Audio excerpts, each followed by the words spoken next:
अंत्रोळी तालुका दक्षिण सोलापूर येथे बेकायदेशीरपणे मुरुम उपसा करण्यास व तहसीलदार यांच्या आदेशाविरुद्ध रस्ता करण्यास मंडळ अधिकारी गजानन जाधव यांनी मदत केल्याने त्यांच्यावर कारवाई करण्यासाठी व बेकायदेशीरपणे तयार केलेला रस्ता काढून टाकण्यात यावा या मागणीसाठी नेताजी थोरात हे आपल्या कुटुंबासह 2 दिवसांपासून अप्पर तहसील कार्यालय मंद्रुप येथे उपोषणास बसले होते।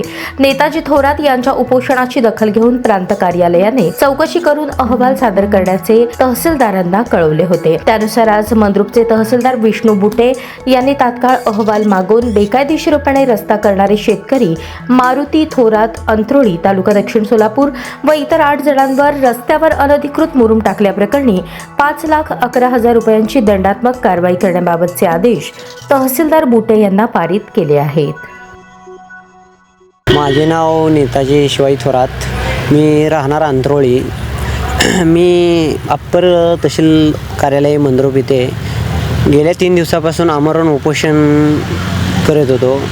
त्या आमरण उपोषणामध्ये आज 4 तारखेला माननीय अप्पर तहसीलदार आमरण तुम्ही जे उपोषण केलेलं आहे ते नेमकं कशासाठी तुम्ही त्या उपोषणाचं कारण होतं, मंडल अधिकाऱ्यांनी पदाचा गैरवापर करून नवीन रस्ता तयार केला व त्या नवीन रस्त्यास लागणारा 150 ब्रास मुरुम हा बिना परवानी वा कुठल्याही रॉयल्टी नसताना मंडल अधिकाऱ्यांनी टाकलेला होता। त्यामुळं आम्ही त्यांना निलंबनाची कारवाई करावी अशी आमची पूर्व मागणी होती आणि केलेला रस्ता बंद करून मिळावा।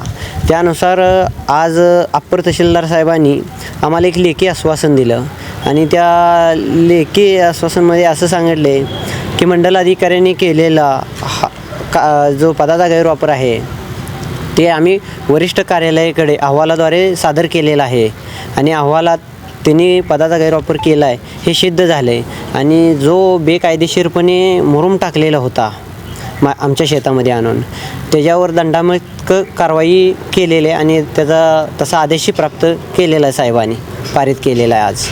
त्यामुळं आम्ही उपोषण माघारी घेतो आहे आणि जर आमच्या मागण्या हे आश्वासनद्वारे जर नाही पूर्ण झाल्या लेखी म्हणं देऊन ही येत्या 10 दिवसात, तर आम्ही फिरून उपोषणला पुन्हा बसणार आहे। त्या कालमध्ये आम्हाला जे लेखी आश्वासन दिलेलं आहे ते पूर्णपणे करावं, नुसतं आश्वासनच हे ठेवू नये एवढीच आमची मागणी आहे। त्या रस्ता होता तो पुरंती रस्ता होता का आता नवीन केला? मंडल अधिकाऱ्यांनी पदाचा गैरवापर करून तिथं नवीन रस्ता तयार केला होता।